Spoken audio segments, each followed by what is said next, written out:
Bonsoir à toutes et à tous. Alors, bienvenue dans le tirage spécial pleine lune de la pleine lune du 1er octobre 2020. Alors, je vais faire comme d'habitude avec les majeurs du tarot de Marseille en 3 colonnes et 3 lignes. On va voir un petit peu ce qu'on va quitter avec cette pleine lune, ce qui va nous aider à le quitter en deuxième colonne, et puis ce vers quoi on va aller, ce que va nous offrir cette nouvelle lune, et puis la pleine lune, pardon, et le mois qui vient. Donc un peu ces énergies qui vont arriver. Donc grâce au majeur du tarot de Marseille, et ensuite avec mon oracle, et puis le petit Lenormand. Voilà, voilà. Du coup, j'espère que vous allez bien, que la pleine lune se passe bien pour vous, les énergies pas trop fortes. Elle devrait être intéressante, certainement. Bon, comme toujours, hein. Mais on va voir un petit peu ce qui va se passer. Alors, on va regarder d'abord la coupe. Alors, nous avons d'abord la papesse. J'espère que la luminosité ne sera pas trop mauvaise. Et puis j'allais dire le pape, mais c'est l'empereur. Ok. C'est sérieux quand même là. Alors, la coupe est sérieuse, particulièrement avec la papesse, mais aussi l'empereur. Tous les deux qui regardent un peu vers le passé. Donc pour moi, il y a quand même une réflexion sur ce qui s'est passé, hein. On va voir après dans le tirage, mais il y a quand même quelque chose. Oui, avec la papesse, je sens il faut digérer, il faut revenir sur certaines choses, sur aussi son intériorité, hein, et sur voilà, mais aussi sur des événements quand même. Et puis avec la papesse, il y a une grande connexion quand même, spirituelle, qui est présente, et une sensibilité. Là où avec l'empereur, par contre, il y aura plus quelque chose de très matériel, des choses qu'on peut mettre en place, des avancées en fait. Donc il y a un peu les deux énergies qui se complètent aussi. Dans le côté, la papesse, elle va aussi préparer pas mal de choses avec son livre, hein, apprendre, écouter. Et puis le pape va... le pape, mais je savais que j'allais le dire parce que j'ai envie de dire le pape depuis tout à l'heure. L'empereur, il va mettre en action les choses, mettre en action ses projets. Donc il y a des énergies plutôt équilibrées pour l'instant, qui sont pour moi tournées pas mal vers le passé, même si l'empereur, il va construire des choses pour l'avenir plutôt, hein. Mais il y a une préparation, il y a besoin de se préparer. C'est pour l'instant ce que je vois. Après, hein. Alors du coup, ce qu'on va quitter, la transition, ce qui va nous aider à le quitter, et puis ce vers quoi on va se diriger. Alors, ce qu'on va quitter avec cette pleine lune, il y a le diable directement. Alors, un côté où ça remue quand même, hein, le diable, il fait ressortir des choses justement cachées, des émotions cachées, des sentiments cachés, de l'inconscient caché aussi. Moi, c'est souvent ce qu'il me dit. Aussi des liens qu'on a qui ressortent, des liens qu'on ne voulait pas forcément s'avouer, où on était dans le déni par exemple, ou justement des émotions enfin des choses qui nous liaient à certaines émotions et qu'on ne voulait pas voir. Avec le diable, on a le côté vraiment où des vérités apparaissent, des vérités sur nous-mêmes et des vérités sur le monde aussi, hein. Voilà, on est un peu dans cette période-là où voilà, on continue à découvrir des choses. C'est aussi pour mieux les comprendre, mais la phase du diable, c'est un petit peu dire, voilà, regardez-vous dans un miroir, regardez ce que vous êtes et ce qu'est le monde aussi. Il y a une certaine joie quand même dans ce côté diable, dans le côté jouir de la vie, jouissance, etc. Prendre les choses avec aussi plus de légèreté. Voilà, et donc pas forcément essayer d'avoir de l'humour. Il y a un petit peu ce côté-là. Donc ça, ce sera le début des énergies de cette pleine lune dans lesquelles on est et qu'on va quitter. Et puis il y a aussi l'idée d'assumer justement toutes ces vérités et tout ce qu'on est vraiment. Il y a vraiment la vérité qui ressort pour moi. Alors après, ce qui va nous aider à le quitter, il y a le monde en transition. Il est souvent là, cette carte ressort pas mal quand même en transition souvent ces derniers temps. On a quand même, je parlais de joie et d'humour. Il y a un peu, avec le monde, il peut y avoir ce côté-là aussi joyeux, apprécier la vie. Donc il y a quand même dans cette pleine lune quelque chose qui est dans le côté gratitude aussi de la vie. Peut-être que pas mal de personnes se rendent compte aussi de la chance qu'elles ont dans leur vie déjà, de tout ce qu'elles ont et du bien-être déjà qu'elles ont. Donc voilà, il y a peut-être ça qui va arriver aussi. Et puis savoir apprécier aussi l'instant présent, savoir apprécier les personnes qu'on a autour de soi, même si tout n'est pas parfait. Avec le monde déjà ça s'améliore. Donc il y a peut-être une amélioration entre la phase du diable et du monde, une amélioration des liens avec des personnes ou avec des choses ou des dépendances par exemple. Là, on a quelque chose de plus harmonieux dans l'entourage. Ça peut être la fin de certains liens ou la fin de certains liens toxiques qui deviennent un peu plus harmonieux. On a vraiment quelque chose de plus intéressant en tout cas avec le monde. Il y a aussi le côté s'isoler quand même avec le monde. Là où le diable, il sortait un peu à l'air libre et puis voilà, il disait regardez-moi. Le monde, il a ce côté aussi, enfin le personnage du monde, elle a ce côté s'assumer, de la même façon que le diable, c'est représenté par la nudité. Mais par contre, elle va se former un cocon et rester dans son cocon pour ne pas, justement, elle va se protéger, pour ne pas subir non plus tout peut-être les jugements des autres, les attaques ou même sa sensibilité. Là où le diable était plus hermétique, peut-être ou critique, dans le personnage du monde, on a un peu plus besoin de plus des personnes bienveillantes autour de soi. Donc il y a peut-être un retour aussi à sa famille, à ses proches, aux personnes bienveillantes. Et du coup, on va plutôt se retrouver avec ces personnes-là et un peu fuir les autres personnes ou les choses, les lieux, les conditions, etc. Et puis on va vers le pape, j'en parlais hein, dans la coupe. Donc ben ouais, plus de sagesse, il y a ce côté, voilà, là ça se tourne vraiment vers l'avenir. Là où on était dans le présent, ici on est plutôt se tourner vers l'avenir. Quel projet on fait, quels engagements on va prendre une fois qu'on a tourné le dos certainement à quand même des relations pas forcément saines. Là où il y avait avec le diable peut-être des relations pas très saines, les liens s'assainissent. Et puis on peut repartir sur des bases un peu plus saines, comme je disais. Et puis avec le pape, c'est aussi aller vers la transmission, vers autre chose. Donc transformer l'essai, je dirais. Ça peut faire penser à un ballon de rugby.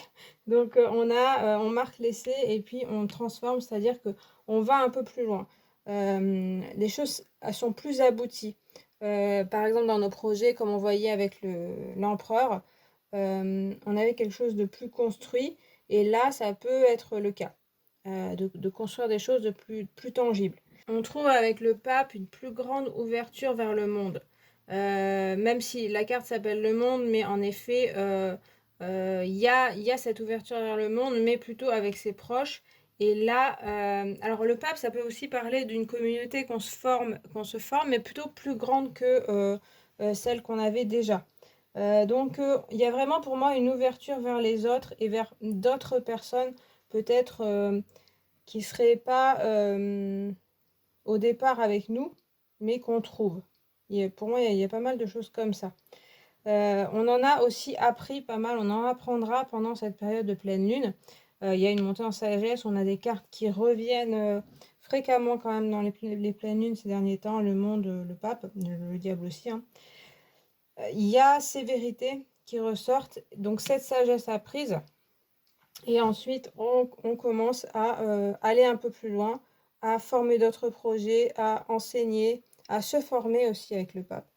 Voilà. Et le pape, il peut représenter une institution, quelque chose comme ça.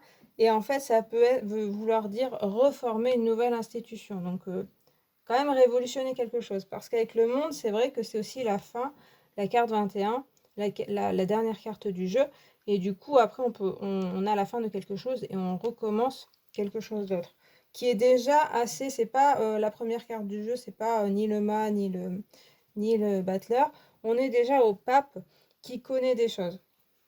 Voilà, donc plutôt prometteur. Alors, je recommence, je repars. On a donc, avec le diable, l'étoile. Donc, on va quitter. On a quelque chose de plus apaisé. Quelque chose de plus aussi tourné vers soi-même, son monde intérieur, ses émotions. Et puis, vider ses émotions. Donc, c'est bien ce dont je parlais avec le diable, le côté nettoyage, en fait. Ressortir des vérités, les regarder en face. Et l'étoile aussi, elle va vider ses cruches comme ça pour regarder ce qu'il y a dedans. On a cette même nudité qu'on retrouve hein, pas mal, c'est-à-dire que des vérités sur soi-même, sur les autres sortent vraiment. Et on a besoin, ça me fait vraiment penser à aussi ce qui se passe dans la société, c'est-à-dire que les gens ont besoin de parler. Les gens ont besoin de s'exprimer, donc s'exprimer en général sur des sujets de société, mais en fait, à travers ça, souvent, ils expriment beaucoup leurs émotions, leur colère, leur peur, énormément, même leur culpabilité, mais la peur et la colère ressortent beaucoup. Et donc, l'étoile parle de ça, même si c'est quand même une carte qui parle d'apaisement. Il y a certainement ça aussi, mais ça me parle plus de sortir les émotions, qui est important avec le diable aussi. On va avec le mage, en parler. Donc la transition, elle est assez légère pour l'instant. C'est-à-dire qu'il y a une idée de se libérer. Bah là, entre l'étoile et le mât, je parlais de sortir toutes ces émotions. Et ensuite, du coup, le mât est beaucoup plus libéré, beaucoup plus léger. Il parle l'esprit léger. Donc, il y a vraiment dans ces deux colonnes cette idée-là de se délester de ce qui était lourd, que ce soit dans le passé, dans ses émotions, dans ses liens, etc. Et puis aller s'en délester et puis aller vers l'avenir. Et j'ai vraiment aussi l'image du mât qui passe à travers, comme le monde, qui passe à travers une arche pour aller vers un nouveau cycle. Et il y a aussi le fait que ce soit 0 et 21, donc le mât, il peut être soit le 0, soit le 22, on sait pas trop, finalement, il n'a pas de numéro. Il se balade un peu comme ça, librement. Et c'est une histoire de libération, voilà, une certaine libération, je pense plutôt émotionnelle. Donc ça peut parler quand même de libération émotionnelle, ce qui pourrait être pas mal quand je parlais de toutes les colères qui sortent, des choses comme ça. Il y aurait peut-être un allègement qui serait possible. Et puis on va vers la papesse avec le pape. Du coup, cette papesse, elle revient, elle était dans la coupe. Elle revient maintenant. Elle va plutôt se tourner vers ce mouvement de libération. Elle va regarder le mât. C'est tirer des leçons. J'en parlais déjà hein, dans la coupe. Tirer des leçons de ce qui s'est passé pour ne pas refaire les mêmes erreurs, pour ne pas refaire la même, j'allais dire société, hein, c'est peut-être un petit peu un grand mot quand même, mais pas refaire la même chose. C'est-à-dire que le mât, il a cette libération, mais s'il ne fait pas le travail de vraiment se dire ça allait pas dans mon passé, ça allait, il fait pas ce tri réel, il risque en repartant à zéro de refaire exactement le même schéma. Et la papesse, elle va vraiment y réfléchir. Alors elle va s'arrêter, elle va avoir un côté plus immobile que le pape ou que le mât, mais par contre, elle va vraiment réfléchir à ok, ça, ce qui s'est passé là, il y a vraiment des choses à trier et ne pas refaire. Donc c'est plutôt encourageant tout ça. Alors en plus, pape et papesse, un beau couple quand même, même s'ils sont anciens. Ça veut dire quand même de la sagesse. Ça veut dire une plus grande intuition, qu'on voit aussi ici. De toute façon, une plus grande spiritualité très présente. Et ça, bon, c'est plutôt pas mal. On a des cartes intuitives, hein, quand même, dans l'ensemble. Bon, pour l'instant, on a des choses intéressantes. On a cette montée en sagesse quand même qui est présente. Après, avec deux personnes âgées en fin de colonne, en fin de ligne, c'est un petit peu... ça peut parler de conservatisme ou de choses comme ça, mais quand même, pour moi, il y a quand même de la sagesse. Hein. Alors ensuite, ce qu'on va quitter, ce qui va nous aider, et puis ce vers quoi on se dirige. Alors, avec le pape et l'étoile, on a l'ermite. Eh bien, tiens, on parlait de personnes âgées. Bon, du coup, on quitte aussi cette ermite. Bon, dans la coupe, on avait déjà la papesse qui avait cette énergie-là. Pareil, réflexion, recherche, interrogation. Pour moi, ça me parle aussi de côté avec l'ermite là, et le diable et l'étoile, de se dire où est-ce qu'on en est en fait. Parce que avec le diable, comme je vous disais, il fait ressortir les choses. L'étoile, elle vide toutes les émotions. Et du coup, après, l'ermite, il dit, bon, qu'est-ce qu'on fait déjà? Donc déjà, on a cette réflexion qu'on voit ici. On a déjà, dans notre période, là, en début de période, ce début de réflexion sur ce qui s'est passé, sur nos sociétés, sur ce qu'on veut faire plus tard, mais aussi déjà analyser pas mal ce qu'on a déjà fait. Donc il y a vraiment un retour en arrière quand même, une réflexion, aussi une introspection sur ce qu'on veut, sur vraiment, pour moi, c'est quelle société on veut aussi, hein, vraiment plus largement. Il y a beaucoup de questionnements, c'est clair, avec l'ermite, pour moi, là, qui ressort. Un côté un petit peu perdu quand même, avec tant de côtés, tant d'émotions qui sortent, de peur. Le diable qui est tout là-haut, qui dit, bon, voilà, regardez tout ce qui se passe, regardez sur quelle planète on vit, regardez votre vie. Forcément, on a besoin aussi de cet arrêt avec l'ermite, de se dire, bon, qu'est-ce qu'on fait, comment on fait. Alors ensuite, dans cette colonne-là, eh bien, il y a la lune, décidément. Je parlais d'être perdue. Alors ça devient en troisième point. Après, c'est libération qu'on parlait avec le monde et puis le mât. La lune, bien sûr, elle parle de ce flou, de ce côté perdu et de ce côté très émotionnel dont je parlais. Et puis l'inconscient qui est présent. Pour moi, avec le mât, c'est aussi ce dont je parlais tout à l'heure, c'est-à-dire que le mât pouvait partir libéré de certaines émotions, mais en même temps, il a aussi cet inconscient qui infuse en lui, qui n'est pas tout à fait libéré. On n'est jamais libéré totalement de son inconscient. Donc c'est pour ça que dans l'avenir, on se retrouve aussi à devoir y réfléchir, à ce qu'on veut aussi pour l'avenir. Mais la lune aussi, c'est encore cette intuition qui est très présente. Entre ces trois cartes-là, elles sont très intuitives aussi. Elles parlent de se laisser guider par son intuition, qui est un peu plus floue avec la lune. Et c'est vrai qu'avec le mât, on peut se dire où est-ce qu'on va exactement. Et on a un peu dans ces trois cartes ce côté-là. Ce côté rechercher ce qu'on veut exactement pour notre vie, pour notre société aussi. Et pour moi, il y a encore de la recherche. Et puis on va vers l'empereur, bah, décidément. La coupe se retrouve ici. Donc voilà, en deux dernières cartes, donc quand même. Il y a une vraie action qui est entreprise quand même. On a cette progression aussi aussi déjà avec l'empereur, le pape décidément. On avait cette action on devait s'engager et puis avec l'empereur on construit. Donc malgré ce côté un peu perdu ici, il y a des choses qui peuvent être entreprises ensuite. Malgré qu'on ne sache pas forcément où est-ce qu'on va exactement. On a quand même cette papesse qui promet une certaine réflexion, certains plans qui peuvent être tracés et réfléchis. Mais pour moi, avec l'empereur qui est tourné comme ça vers la lune et vers l'ermite, on a ce côté-là. Je vais construire quelque chose, je vais faire des choses. Est-ce que je sais exactement où est-ce que ça va? Non, pas forcément. Et puis, il y a quand même toujours cette intuition qui guide même l'empereur, qui lui n'est pas guidé par son intuition. Mais comme je vous dis, il regarde la lune, il a la papesse au-dessus de lui. Donc, il y a vraiment à écouter son intuition, à être plus dirigé par la spiritualité pour matérialiser des choses. Donc, il y a quand même des choses intéressantes du côté spirituel. Après, pour moi, il y a quand même un côté toujours une élévation en sagesse, ça, je le vois à chaque pleine lune. Donc, on avance petit à petit, mais là, on a un retour quand même en arrière qui est important, qui se fait et puis qui se fera encore. Néanmoins, l'empereur, il va quand même construire, il va quand même décider, il va quand même prendre ses responsabilités. Même si tout ne va pas bien, il va quand même dire on y va quand même.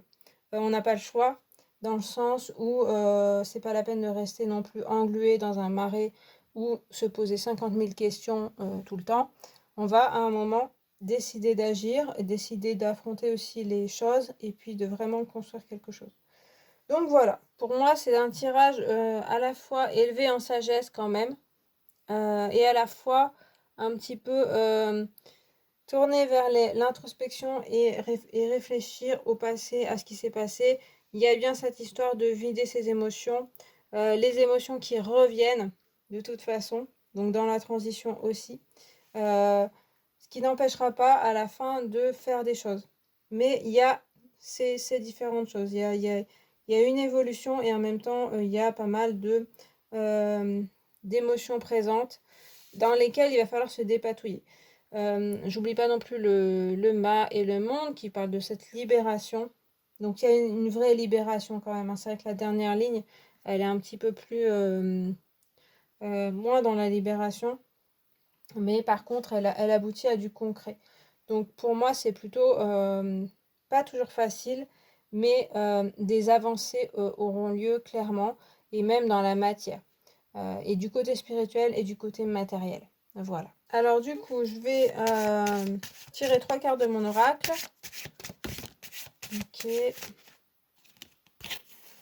Il y a la mort et l'arbre qui sont sortis, qui ont sauté plutôt.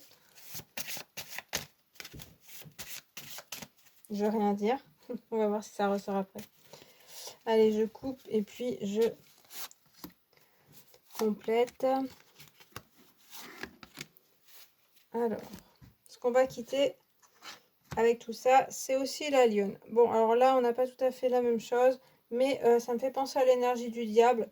Ce côté assez fier de soi, dont je parlais aussi, de prendre les choses, alors pas forcément avec plus de légèreté là, avec la lionne, mais d'être déjà fier de ce qu'on est, de reprendre une confiance en soi, s'assumer, hein, comme je parlais avec le diable. Déjà dans la période qu'on quitte, il y a ce côté tout n'est pas parfait. Je le relie au diable, hein, parce que la lionne ne dit pas forcément ça. Mais tout n'est pas parfait, mais on va quand même se redresser, être fier et continuer de rester droit. Voilà, c'est un peu ce que je ressens. Et puis, il y a une certaine force qui ressort. Donc, on a aussi cette force en nous qui nous permet de tenir. Peut-être qu'on ne soupçonnait pas forcément, mais qui ressort justement peut-être dans l'adversité ou pas forcément l'adversité, hein, ça ne veut pas forcément dire que tout le monde est dans la difficulté, mais en tout cas, il y a une force qui ressort de chacun et chacune d'entre nous, pas forcément tout le temps, mais qui ressort. Ensuite, là, c'était tombé, l'éclipse, elle était tombée aussi. Du coup, la transition, là, on a l'éclipse, on a le côté un petit peu obstacle, ombre au tableau. On a peut-être besoin de cette ombre au tableau pour pouvoir évoluer, que justement les choses ne soient pas forcément parfaites pour que ensuite on se rende compte, j'avais parlé de cette gratitude au début, pour qu'on se rende compte aussi de ce qu'on a. C'est-à-dire que quand l'image de l'éclipse, c'est-à-dire que la lune va cacher le soleil, dans cette configuration-là. Pour se rendre compte que le soleil voilà, nous manque, il faut qu'il soit caché. Mais ça peut être aussi en hiver, qu'on se rend compte, ou quand le froid arrive, qu'on se rend compte que le soleil était une bénédiction. Donc, il y a peut-être aussi besoin de ça pour se rendre compte des choses. Et puis aussi cette force qu'on peut avoir dans l'adversité peut être montrée justement par le côté parfois ombre au tableau et des choses qui ne vont pas forcément dans notre sens. C'est aussi ça, c'est-à-dire que si tout ne va pas tout à fait comme on le souhaitait ou comme on avait, où les choses étaient avant, c'est aussi pour une évolution. C'est aussi pour voir que non seulement il y a pour voir qu'il y a des choses qui nous manquent et qu'on avait des choses que on aimerait avoir. Après l'éclipse, c'est aussi le côté, c'est temporaire. Après le soleil revient, donc on se rend compte justement de la chance qu'on avait. Et puis c'est aussi voir les choses différemment, pas forcément comme on aurait souhaité, comme c'était les choses avant. Peut-être les choses vont changer, pas toujours d'une façon agréable, mais c'est aussi pour l'évolution. Et puis, on va vers la rivière, qui parle de lâcher prise, dont on parlait déjà ici avec le monde et surtout le mât. Donc, je disais, j'en ai pas parlé, mais c'est vrai que la dernière ligne, la dernière colonne, elle est très sérieuse. Elle demande pas mal de rigueur. Et avec la rivière, ça parle plutôt de lâcher prise et de ne pas trop s'accrocher, vous voyez, comme les personnages sont accrochés, particulièrement le pape et l'empereur, mais la papesse, elle a aussi son livre, ils sont accrochés à leur sceptre ou à leur croix, à quelque chose comme ça qui va symboliser ce qu'ils sont, et puis qui va symboliser aussi leur force avec la main qui va tenir fermement. Et la rivière va aussi parler de pouvoir lâcher aussi ce pouvoir ou cette main ferme, cette fermeté qu'on a peut-être envers nous-mêmes ou envers les autres, pour simplement accepter les choses telles qu'elles sont. Et vraiment, dans mon oracle, il y a ça, notamment avec l'éclipse et la rivière. Il y a le côté accepter aussi que les choses sont telles qu'elles sont et que parfois on ne peut rien y faire et que ça va nous mener quelque part. On peut penser avec la rivière que on prend une barque et puis on va se laisser aller et laisser la rivière décider, laisser le courant décider où est-ce qu'il nous mène. Et du coup, c'est aussi ça le lâcher prise, c'est aussi se dire tout ce dont je parlais ici, même le mât qui ne sait pas où il va, il y a bien sûr besoin de certaines réflexions, mais il y a aussi besoin de se dire si c'est trouble, c'est trouble. Et on verra bien plus tard. Et c'est ce dont je parlais aussi avec l'empereur qui va quand même construire, qui va quand même faire des choses, malgré qu'il ne sache pas tout à fait si les choses sont sûres à l'avenir. Voilà.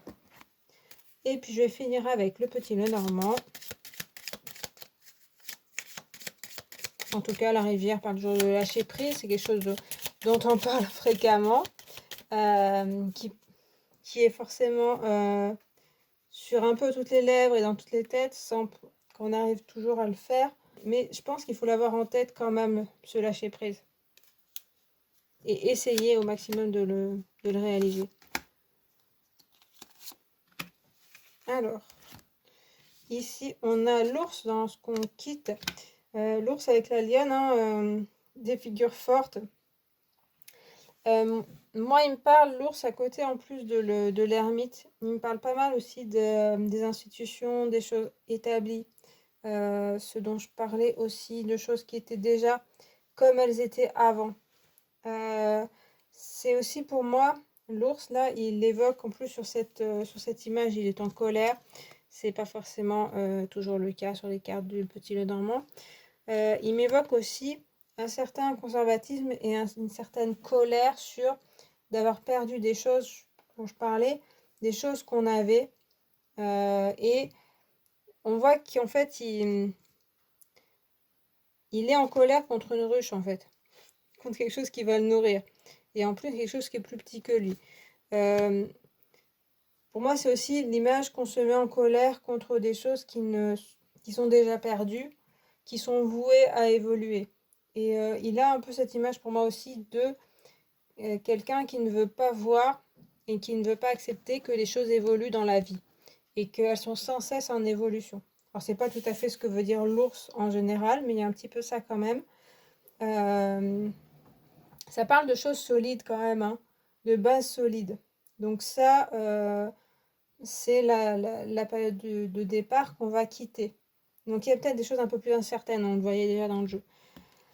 Dans la transition, on a le jardin, on a une carte agréable là, qui remonte un peu le moral.